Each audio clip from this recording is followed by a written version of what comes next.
Hi, I'm Karl Konrad and welcome to our weekly edition of Australian Immigration News. This channel is brought to you by Australian Immigration Law Services, the business I founded more than 25 years ago, right here in the heart of Sydney.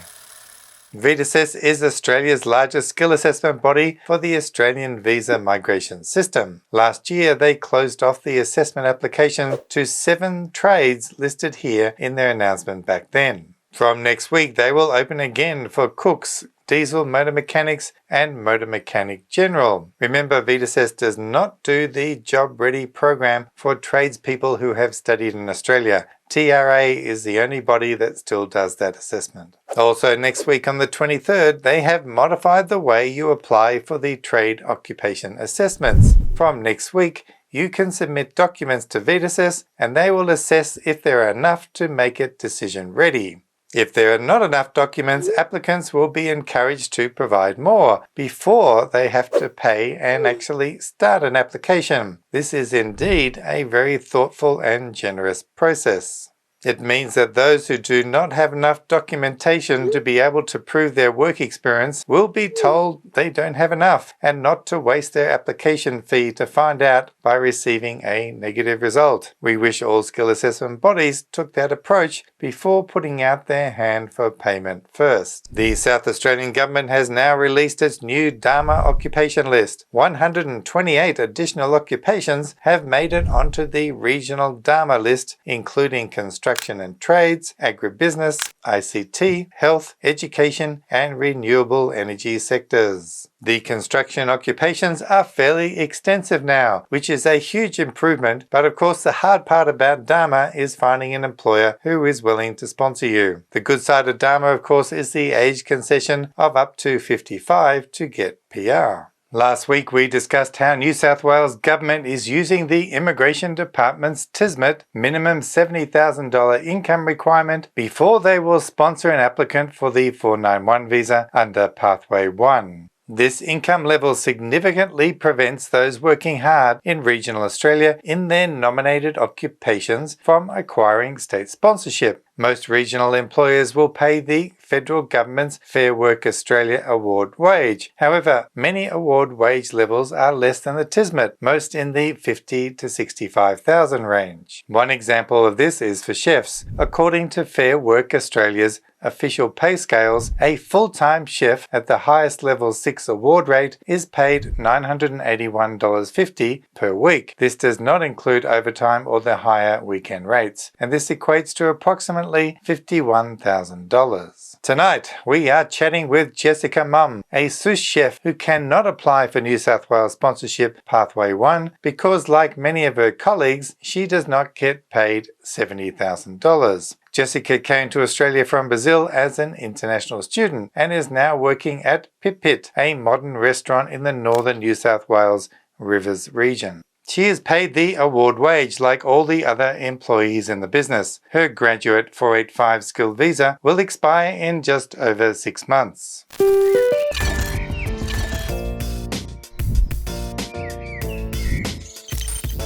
Hi Jessica, thanks for joining us on the program today to share your experience in regional New South Wales. Tell us about your studies in Australia first. Yes, I started studying in 2018 and then I graduated in 2020. After my studies throughout cooking and hospitality diploma, I applied my skill assessment through the TRA, which took me 2 years to complete the whole process. It's only this year, in January this year, that I got my outcome.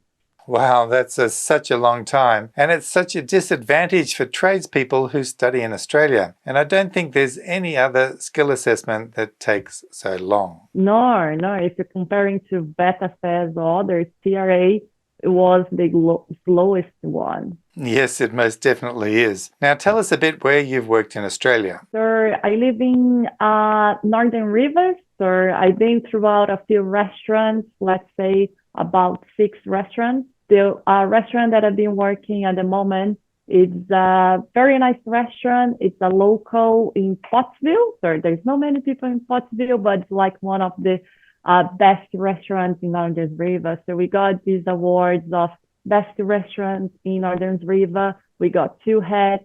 We got a list of the best 17 restaurants listed in a whole Australia. But all of the payments that all of the chefs earn, which is the same because we are in the same position, which is the highest level in the kitchen. If you go through the Fair Work website, the salary for a full-timer is not 70 grand. Yeah, I know. I checked the Fair Work Australia website, and for the base pay for a chef, it's about $51,000. Is there any chance they can pay you $70,000? Yeah, I spoke with them, and for them, there's not many chances to cover like 70 grand because we have other chefs as well. I'm the only not Australian in the restaurant, and no one makes this amount of money. That's right. If they paid you $70,000, then they would have to do the same for everybody. Yeah. Now, Jessica, tell me what you think about New South Wales having this $70,000 figure for the 491 sponsorship. Honestly, I think in the future it's going to impact a lot in the hospitality industry. I feel most of the kitchens that I've worked mostly are like people from overseas. There's not many Australians working as a chef or even in hospitality industry. So I think in the future, you're going to have a shortage of people. I mean, we already have it, but I think it's going to be even more because I feel like people are going to leave. In my case, if I don't get inviting, I think there is more places to see a part of Australia. So I think I'm going to just wait offshore and see how it goes.